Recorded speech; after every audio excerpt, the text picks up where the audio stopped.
लोक में जितने भी प्राणी हुआ करते हैं सब निर्दयी हुआ करते हैं। नागिन, आज ये बात तुम्हारा सत्य हो चुका। मैंने मान लिया कि जितने भी प्राणी मृत्यु लोक में होते हैं सब निर्दयी होते हैं। नागिन, मैंने तुमसे कहा था ना कि अगर मैं छुप जाऊंगा तो तुम मुझे कभी नहीं ढूंढ पाओगे। नागिन, अब तुम मुझे कभी नहीं ढूंढ पाओगे। नागिन,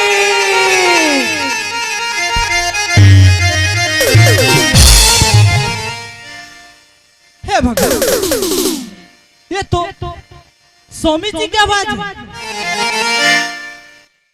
ओहो, हमारे साथ नाटक कर रहे हो, छुप गए इसलिए। स्वामी जी, स्वामी ना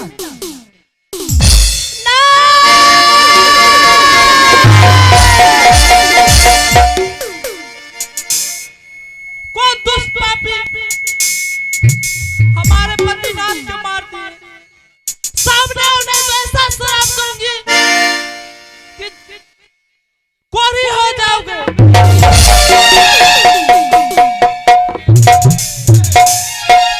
नहीं नागिन माँ, भूल तो मुझसे हुआ है।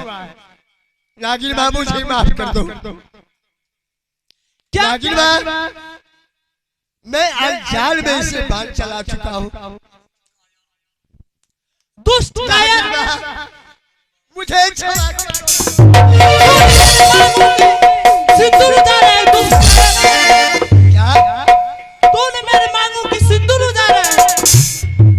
मैं तुम्हें शराब दे रहा हूँ, तुम कुछ रोक के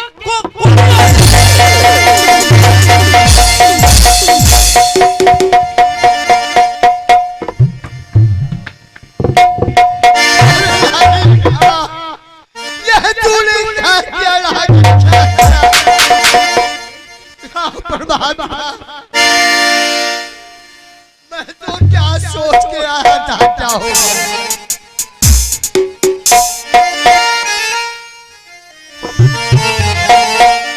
ए नागिन राजे, चल गई तू भैया जी, और हिला के प्यार या पर हो भैया जी।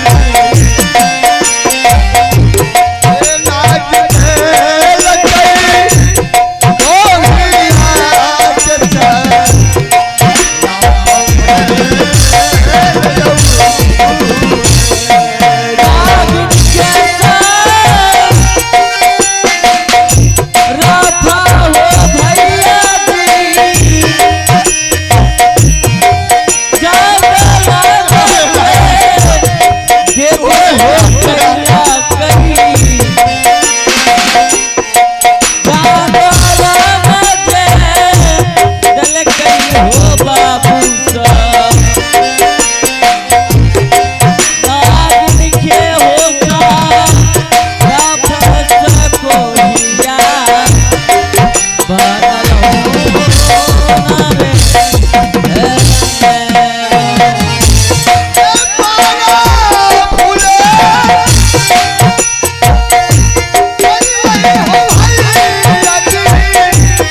हाँ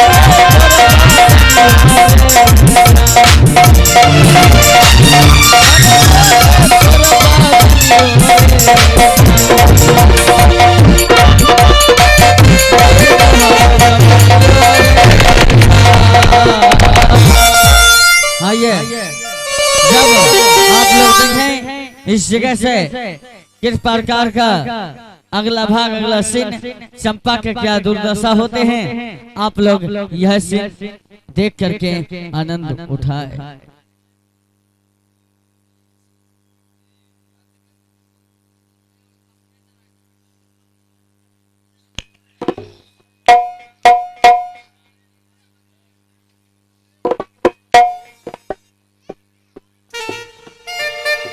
चल वैसे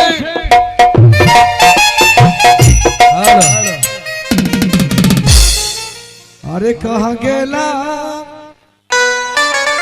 आया भी है मैं गेला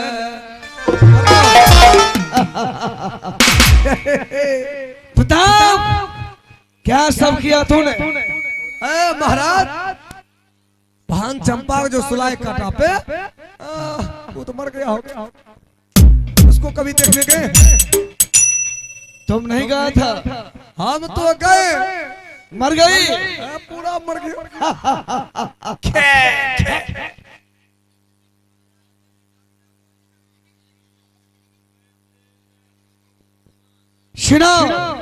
सुनाइए। चंपा को चिता लगा, चंपा का चिता धरती चिता में चंपा को उठा को फेंक दो, उठा के फेंक दो तो बाप चौक कसा जो जुल्म से आत्मा तो खाती है, लेकिन हराम जादी अपने मुख से भाग विधाता नहीं कहती है।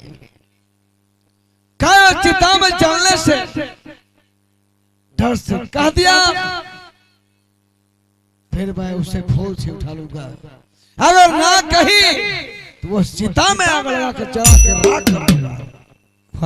महाराज जब चिता को देखेगी तो चंपा डर से भाग जाता, यूं कहेगी चलो चलिए चिता की तैयारी कर देते हैं। अरे